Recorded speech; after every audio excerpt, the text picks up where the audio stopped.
ಎಲ್ಲ ನನ್ನ ಮುದ್ದು ಕುಟುಂಬದವರಿಗೆ ನಮಸ್ಕಾರಗಳು. ಸುಮಾ ಅಡುಗೆ ಮನೆಗೆ ಸ್ವಾಗತ. ಇವತ್ತು ನಾಗರ ಪಂಚಮಿದು ಹುತ್ತಮುರಿ ಹಬ್ಬ ಐತಲ್ಲ, ಅದಕ್ಕೆ ಏನೇನು ಮಾಡಾಕೊಂತೇನೆ ಅಂತಂದು ಇವತ್ತೇನು ವಿಡಿಯೋದೊಳಗೆ ತೋರಿಸ್ತೇನೆ ಬರ್ರಿ. ಅದಕ್ಕಿಂತ ಮುಂಚೆ ನನ್ನ ಚಾನಲ್ನ ಸಬ್ಸ್ಕ್ರೈಬ್ ಮಾಡ್ಕೊಳ್ರಿ, ಹಂಗೆ ಪಕ್ಕದಲ್ಲಿರೋ ಬೆಲ್ ಐಕನ್ ಬಟನ್ನ ಪ್ರೆಸ್ ಮಾಡಿ ನನಗೆ ಸಪೋರ್ಟ್ ಮಾಡ್ರಿ ಪ್ಲೀಸ್. ಈಗ ಬರ್ರಿ, ಈಗ ನಿನ್ನೆ ಅಳಿಟ್ಟು ಉಂಡಿ ಅದೆಲ್ಲ ಆತನಾಗ ಹಪ್ಪಗೆ ಹಾಲು ಹಾಕೋದು. ಇವತ್ತ ನಾಗ ಚೌತಿ ಹುತ್ತಮುರಿದು ಅಂದ್ರೆ ನಾವು ಕುಚ್ಚಗಡ್ಬು ಮಾಡ್ತೇವೆ. ಕುಚ್ಚಗಡ್ಬು ಬದ್ನಿಕಾಯಿ ಪಲ್ಯ ಅನ್ನ ಸಾರು ಮಾಡ್ಬೇಕು. ಅದಕ್ಕೆ ಏನೇನ್ ಮಾಡ್ಕೊಂಡೇನೆ ಅಂದ್ರೆ ಇಲ್ಲೇ ಒಂದ್ ಸ್ವಲ್ಪ ಇದನ್ನ ಹಿಟ್ಟನ್ನ ಅದಿಟ್ಕೊಂಡೇನಿ, ಮೈದಾ ಹಿಟ್ಟು ಗಟ್ಟಿಗೆ ಕಡುಬು ಮಾಡಕಂತ ಹೇಳಿ. ಇಲ್ಲೇ ಬ್ಯಾಳಿದೇನು ಕುಚ್ಚಗಡ್ಬು ಬೇಡ, ಕೊಬ್ಬರಿ ಕುಚ್ಚಗಡ್ಬು ಮಾಡೋದು ಅಂತೇಳಿ ಕೊಬ್ಬರಿ ಒಂದ್ ಸ್ವಲ್ಪ ಅರ್ಧ ಮಿಕ್ಸಿ ಒಳಗೆ ಹಾಕಿ ಬೆಲ್ಲ ಹಾಕಿ ಏಲಕ್ಕಿ ಅದೆಲ್ಲ ಹಾಕಿ ಕುದಿಸಿಟ್ಟೇನಿ. ಇದಕ್ಕೆ ಕಡುಬಿನ ಎಲೆ ಹಾಕಿ ಇದಕ್ಕೆ ತುಂಬಿ ಬೇಯಿಸ್ಬೇಕು, ಕರೆಯಂಗಿಲ್ಲ ಇವತ್ತು. ಅದಕ್ಕೆ ಬದ್ನಿಕಾಯಿ ಹೋಳು ಪಲ್ಯ ಮಾಡೋದು ಬೇಡ ಅಂತೇಳಿ ಬದ್ನಿಕಾಯಿ ಎಣಗ ಮಾಡ್ಬೇಕು ಅನ್ಕೊಂಡೇನಿ. ಒಂದು 6 ಬದ್ನಿಕಾಯಿ ಇದ್ವು, ಅವನ್ನೆಲ್ಲ ಹೆಚ್ಚಿ ಇದನ್ನ ಮಾಡಿ ನೀರಾಗ ಹಾಕಿಟ್ಟೇನಿ. ಎಣಗಾಯಿ ಮಾಡಕಂತೇಳಿ ಒಂದ್ರಾಗ ಹಿಂಗೆ ಎಣಗಾಯಿ ಮಾಡಾಕ ಈ ಟೈಪ್ ಮಾಡಿ ನೀರೊಳಗೆ ಹಾಕಿ ಇಟ್ಟೆ. ಅವನು ಅದಕ್ಕೆ ಮಸಾಲೆ ಏನೇನು ರುಬ್ಬಬೇಕಂತಂದ್ರೆ ರುಬ್ಬಾಕಿಟ್ಕೊಂಡೇನಿ ಅಂತಂದ್ರೆ ಒಂದು ಉಳ್ಳಾಗಡ್ಡಿ ಹಚ್ಕೊಂಡೇನಿ, ಕರಿಬೇವು, ಶುಂಠಿ, ಕೊತ್ತಂಬರಿ, ಬೆಳ್ಳುಳ್ಳಿ, 1 ಚಮಚ ಜೀರಿಗೆ, ಆಮೇಲೆ ಗುರಳ್ ಪುಡಿ, ಶೇಂಗಾ ಪುಡಿ, ಕೊಬ್ಬರಿ, ಅರಿಶಿನ, ಕೆಂಪು ಖಾರದ ಪುಡಿ, ಉಪ್ಪು, ಒಂದ್ ಸ್ವಲ್ಪ ಬೆಲ್ಲ, ನಂತರ ಅದಕ್ಕೆ ಹುಣಸೆ ಹಣ್ಣು ಇದಿಷ್ಟು ಮಿಕ್ಸಿ ಒಳಗೆ ಹಾಕಿ ರುಬ್ಕೊಂಡು ಬಂದು ಇದ್ರೊಳಗ ತುಂಬಂಗಿಲ್ರಿ, ನಾನು ತುಂಬಿ ಮಾಡಂಗಿಲ್ಲ. ಹಂಗ ಇದನ್ನ ಎಣ್ಣೆ ಒಳಗೆ ಒಂದು ಫ್ರೈ ಮಾಡಿ ಆನಂತರ ಈ ರುಬ್ಬಿದ್ದೆಲ್ಲ ಇದಕ್ಕೆ ಹಾಕಿ ತಾಳಿಸ್ಬಿಡ್ತೀನಿ, ಗ್ರೇವಿ ಟೈಪ್. ಇದು ಒಂಥರ ಡಿಫ್ರೆಂಟ್ ಆಗಿ ಬದ್ನಿಕಾಯಿ ಎಣ್ಣೆಗಾಯಿ ಪಲ್ಯ ಚಲೋ ಆಕತ್ರಿ. ಆನಂತರ ಇದಿಷ್ಟು ಮಾಡ್ತೇನೆ. ಆಮೇಲೆ ನೀವು ನೆಂದಿದ್ದು ಒಂದ್ ಸ್ವಲ್ಪ ಮಡಕಿ ಕಾಳು, 1 ಕಡ್ಲಿ ಕಾಳು ಉಳಿದವು, ಅವನ್ನ 2 ಮಿಕ್ಸ್ ಮಾಡಿ ಪಲ್ಯ ಮಾಡ್ತೇನೆ. ಇಲ್ಲೇ ತೊಂಡೆಕಾಯಿ ಸಾಂಬಾರ ಮಾಡೇನಿ. ತೊಂಡೆಕಾಯಿ ಸಾಂಬಾರ ಒಗ್ಗರಣೆ ಹಾಕೇನಿ. ತೊಂಡೆಕಾಯಿ ಸಾಂಬಾರ್ ಈಗಾಗ್ಲೇ ವಿಡಿಯೋ ಮಾಡಿದ್ದೆ, ಅದ್ರ ಸಂಬಂಧ ಈ ತೊಂಡೆಕಾಯಿ ಸಾಂಬಾರ್ಗೆ ಏನೇನು ಹಾಕ್ತೇನೆ ಅಂತಂದು ಹೇಳಿಲ್ಲ, ಆದ್ರೂ ಹೇಳ್ತೇನೆ ನೋಡ್ರಿ. ಈಗ ಆದ್ರೆ ಅದನ್ನ ತೋರಿಸ್ಲಿಲ್ಲ, ಡೈರೆಕ್ಟ್ ಮಾಡಿದ್ದೆ ಹೇಳಾಕುತ್ತೇನೆ. ಬ್ಯಾಳಿ, ಟೊಮಾಟೆ ಹಣ್ಣು, ಈ ತೊಂಡೆಕಾಯಿ ಕುದಿಸ್ಕೊಂಡು ಕುಕ್ಕರ್ ಒಳಗೆ 3 ಸೀಟಿ ಹೊಡೆಸ್ಕೊಂಡು ಅದಕ್ಕೆ ಕೊಬ್ಬರಿ, ಖಾರ ಪುಡಿ, ಗರಂ ಮಸಾಲಾ ಪುಡಿ, ಅರಿಶಿನ ಪುಡಿ, ಉಪ್ಪು ಅದೆಲ್ಲ ಹಾಕಿ ಮಿಕ್ಸರ್ ಒಳಗೆ ಹಾಕಿ ರುಬ್ಬಿ ಇಲ್ಲೇ ಒಗ್ಗರಣೆ ಹಾಕೇನಿ ನೋಡ್ರಿ. ತೊಂಡೆಕಾಯಿ ಸಾಂಬಾರ ರೆಡಿ ಕುದಿಯಾಕುಂತೈತಿ. ಈಗ ಇವಿಷ್ಟು ಮಿಕ್ಸ್ ಇದಿಷ್ಟು ಕಡ್ಲೆಕಾಳು, ಮಡಿಕೆಕಾಳು ಒಗ್ಗರಣೆ ಹಾಕಿ ಇದಿಷ್ಟು ರುಬ್ಬಿ ಬದ್ನಿಕಾಯಿ ಎಣ್ಣೆಗಾಯಿ ಮಾಡಿ ಈ 1-2 ಕುಚ್ಚಗಡ್ಬು, ಕೊಬ್ಬರಿ ಕುಚ್ಚಗಡ್ಬು ಮಾಡಿ ಅನ್ನ ಮಾಡ್ಬೇಕು.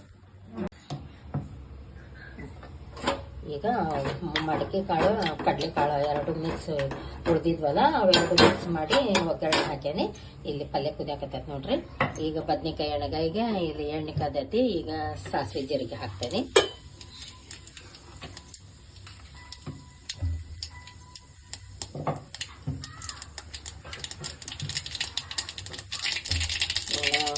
ಬದ್ನಿಕಾಯಿನ ಹಂಗ ಬರೀ ಎಣ್ಣೆಗ ಮೊದ್ಲ ಸಾಯಿಸ್ಬೇಕು.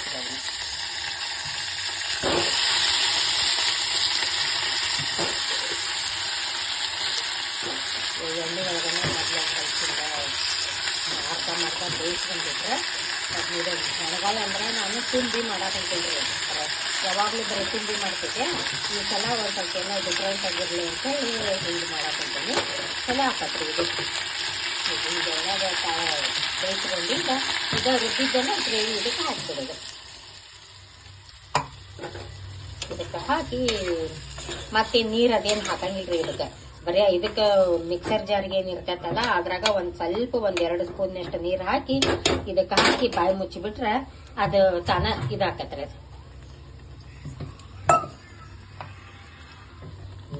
ಇಷ್ಟ ಮಿಕ್ಸರ್ ಜಾರ್ ಒಳಗಿದ್ದಿದ್ದು ಇಷ್ಟ ನೀರು ಹಾಕಿ ಇದನ್ನ ಇಷ್ಟ ಹಿಂಗ ಬಾಯಿ ಮುಚ್ಚಿಬಿಟ್ರೆ ಇದು ಅವಿಗೆನ ಉಗಿಗೆನ ಎಲ್ಲ ಬೆಂದ್ಕೊಂಡ್ಬಿಡ್ತಾವ ಅವು. ಇದೆಲ್ಲ ಗ್ರೇವಿ ಎಲ್ಲ ಇಲ್ಲಿ ಒಳಗೆಲ್ಲ ಸೇರ್ಕೊಂಡು ಎಣ್ಣೆಗಾಯಿ ಚಲೋ ಹಾಕವ್ರಿ ಅವು. ಅದಿಷ್ಟು ಬಾಯಿ ಬಿಟ್ರೆ ಅಲ್ಲೇ ಬೇಯ್ತ.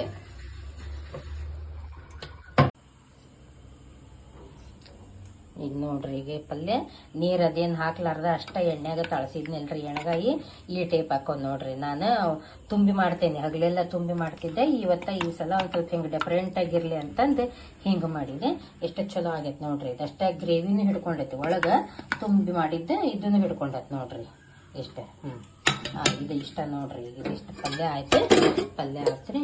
ಅವು ಮಡಕಿ ಕಾಳು, ಕಡ್ಲೆಕಾಳು ಮಿಕ್ಸ್ ಆಗಿ ಸ್ವಲ್ಪ ಉಳ್ದ ಒಂದಿದ್ನೆಲ್ಲ ಅವೆರಡು ಮಿಕ್ಸ್ ಮಾಡಿ ಪಲ್ಯ ಮಾಡಿದೆ. ಈಗ ಇದು ನೋಡ್ರಿ ಇಷ್ಟು ಪಲ್ಯ. ಇದು ಕೊಬ್ಬರಿದೆ ಕುಚ್ಚಿದ ಕಡುಬು ತೋರಿಸಿದ್ನಲ್ರ ಇದು ಕೊಬ್ಬರಿ ಕುಚ್ಚಿ ಇದ್ರ ತುಂಬಿ ಇಷ್ಟು ಹೂಗಾಗಿ ಬೇಯಿಸೋದು. ಇಲ್ಲಿ ಅನ್ನ ರೆಡಿ ಆಯ್ತು. ಈಗ ಅನ್ನ ಕುಕ್ಕರ್ ಒಳಗೆ ಅನ್ನ ಆತು. ಆ ನಂತರ ಸಾಂಬಾರು ತೊಂಡೆಕಾಯಿ ಸಾಂಬಾರು ರೆಡಿ ಆಗೈತೆ ನೋಡ್ರಿ. ಆಯ್ತ್ರಿ ಇಷ್ಟ. ಈಗ ಹುತ್ತ ಮುರಿದ ನಾಗ ಚೌತಿದ ಹುತ್ತ ಮುರಿದ ಅಂದ್ರೆ ಇಷ್ಟ ನೋಡ್ರಿ. ನಮ್ಮ ಕಡೆ ನಾವು ಇದು ಕುಚ್ಚಗಡುಬು ಮಾಡ್ತೀವಿ. ಕುಚ್ಚಗಡುಬು ಬದ್ನಿಕಾಯಿ ಪಲ್ಯನ ಮೇನ್ ಇವತ್ತಿಗೆ ಎಡಿಗೆ. ನಾವು ಬದ್ನಿಕಾಯಿ ಹೋಳು ಪಲ್ಯ ಮಾಡೋದು ಬೇಡ ಅಂತೇಳಿ ಎಣಗಾಯಿ ಮಾಡೀನಿ. ಎಣಗಾಯಿ ಅಂತೂ ತುಂಬಿ ಮಾಡಿಲ್ಲ, ಎಲ್ಲ ರುಬ್ಬಿ ಇದನ್ನ ಮಾಡಿ ಅದಕ್ಕೆ ಹಾಕೀನಿ. ಆದ್ರೂ ರುಬ್ಬಿ ಮೇಲೆ ಹಾಕಿದ್ರು ಒಳಗೆಲ್ಲ ಹಿಡ್ಕೊಂಡೈತೆ ನೋಡ್ರಿ. ಅದು ಪಲ್ಯ ಒಳಗೆಲ್ಲ ಎಣಗಾಯಿ ಒಳಗೆಲ್ಲ ಹಿಡ್ಕೊಂಡು ಎಷ್ಟು ಚಲೋ ಆಗೈತೆ ನೋಡ್ರಿ ಎಣಗಾಯಿ ಪಲ್ಯ. ಇವು ಮಿಕ್ಸ್ ಇದ್ದಿದ್ದು ಕಾಳು ಪಲ್ಯ, ಇವು ಕುಚ್ಚಿದ ಕಡುಬು ಇಷ್ಟೇ ನೈವೇದ್ಯ ಮಾಡ್ತೇವಿ. ನಂತರ ಇದು ಅನ್ನ ಆಮೇಲೆ ಇದು ಸಾಂಬಾರು ಏನೈತಲ್ಲ ಅದನ್ನ ಇದಕ್ಕೆ ಹಾಕೊಂಡು ಊಟ ಮಾಡೋದು. ಹಬ್ಬದ ಮಾತ್ರ ಇಷ್ಟ ಆತ್ ನೋಡ್ರಿ. ಕುಚ್ಚಗಡುಬು ಈ ಟೈಪ್ ತೋರಿಸಿ ಟೈಪ್ ಕುಚ್ಚಿದ ಕಡುಬು ಒಂದ್ಸಲ ಮಾಡ್ರಿ. ನಮ್ಮ ಉತ್ತರ ಕರ್ನಾಟಕದ ಕಡೆ ಇವತ್ತು ಕುಚ್ಚಿದ ಕಡುಬು ವಿಶೇಷ. ಕುಚ್ಚಿದ ಕಡುಬು ಬದ್ನಿಕಾಯಿ ಪಲ್ಯ ಹುತ್ತ ಮುರಿದಂದ್ರೆ ನಾವು ಕಡ್ಲಿಬೇಳೆ ಕುದಿಯಕ್ಕೆ ಹೂರ್ಣ ಮಾಡಿ ಕುದಿಸ್ತೇವೆ.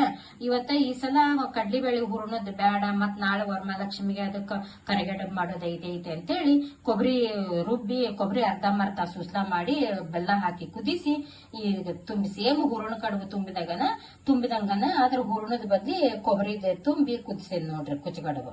ಇಷ್ಟ ಸಿಂಪಲ್ ಹುತ್ತ ಮುರಿತು ನಂದು. ನೀವು ಒಂದ್ಸಲ ಈ ಟೈಪ್ ಮಾಡ್ರಿ, ಬಾಳ ಚಲೋ ಹಾಕೊಂಡ್ ನೋಡ್ರಿ ಕಡುಬು.